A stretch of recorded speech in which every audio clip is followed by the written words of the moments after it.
Hey, gorgeous ladies, how are you? Hey, happy Sunday, happy Soul-Spiration Sunday. I thought that I would come on again and take you through one of the Soul-Spiration blogs that I wrote a little while ago.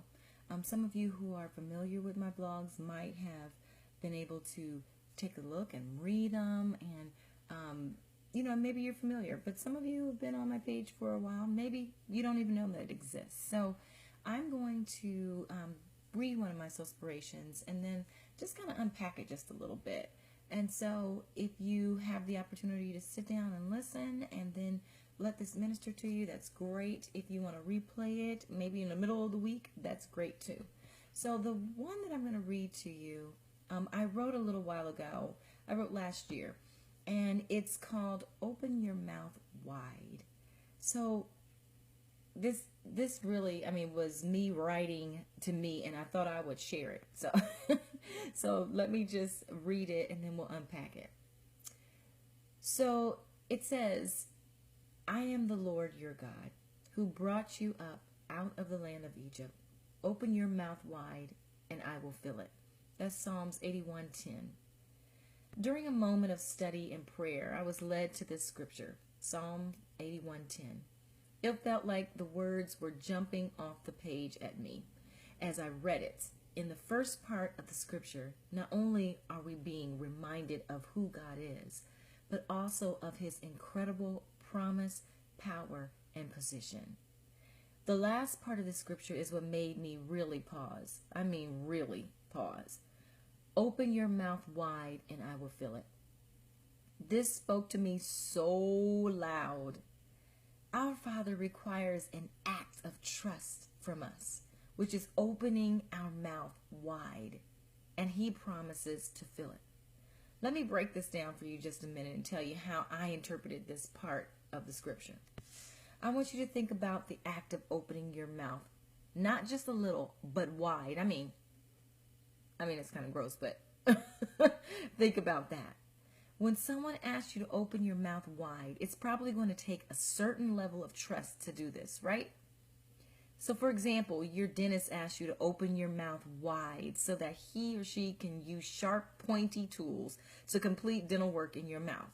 I'm sure you might have seen or have some reservations about doing it, but you do it anyway and get the necessary work done. Or if you have children, you may have asked them to open their mouth wide so that you can fill it with medicine or food that's going to help them feel better. While they may be reluctant and you may have to coax them to do it, they open their mouth for you to fill it. The profound insight that I got from this is that God requires us to trust him through and with all of our spirit-led desires. This scripture came to me at a time when I was toiling over the how of expanding and marketing my ministry in the midst of all that I had going on in my life. I was quickly reminded that I had not been opening my mouth wide. Sure, I shared it with a few friends and family members and attempted to launch a couple of marketing campaigns, but when I didn't see the results I was looking for, I stopped opening my mouth. Those of us who are trying to desperately achieve our visions, goals, and dreams, but are afraid to open our mouth wide and trust God to fill it, will continue to find ourselves struggling with the what, how, and when. Opening your mouth wide requires you to act in courageous and bold faith, trusting God that will provide. It's going to require some radical and sometimes uncomfortable movement on your part. It's going to require you to go into new places and seek new faces to bring your vision to life. It's going to require you to share your ideas and dreams with people outside your comfy circle, even if they don't fully embrace it. It's going to require you to revisit some ideas that failed and try them again in a different way. It's time. So in this season, you might have found your mouth completely shut, or you may have opened your mouth just a little, but I'm sure you already know closed mouths don't get fed. It's time to open your mouth wide and trust God to fill it. So I'm telling you, this, when I wrote this, I'll never forget. I was feeling in such a way. I was feeling like I don't even know what I'm supposed to do next, Lord. I mean, I did try. I tried, Lord. And it didn't work. But when I read this scripture, it was, I promise you, it was something that said, you haven't really even begun. I'm waiting for you to take these bold moves and boldly open your mouth. I mean, not a little bit, because I was, here and there comfortable with people who I knew to share my vision and my dream, and trusted, that they liked it and that they knew, what I was doing. But God said, no, it's time to get uncomfortable. Open your mouth wide.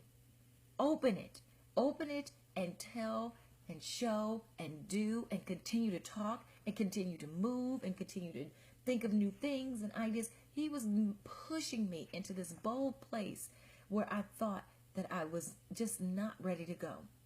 And some of us have allowed ourselves to stay in that place where we're shutting our mouths, right?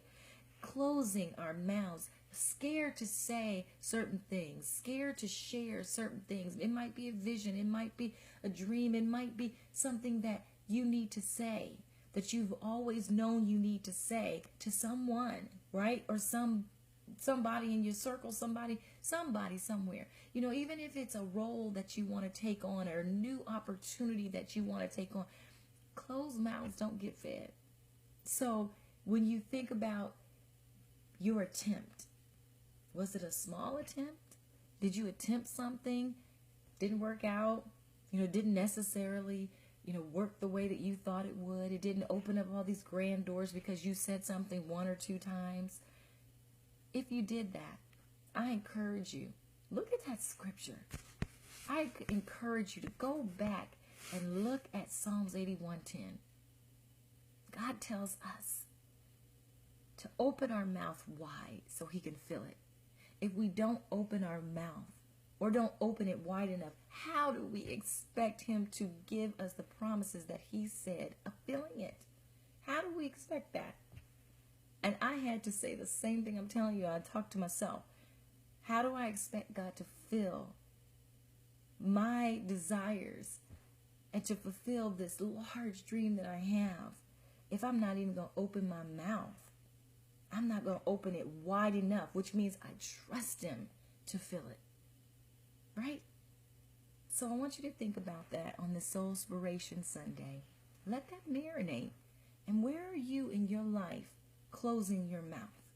Where are you in your life shutting your mouth or only opening it a little bit?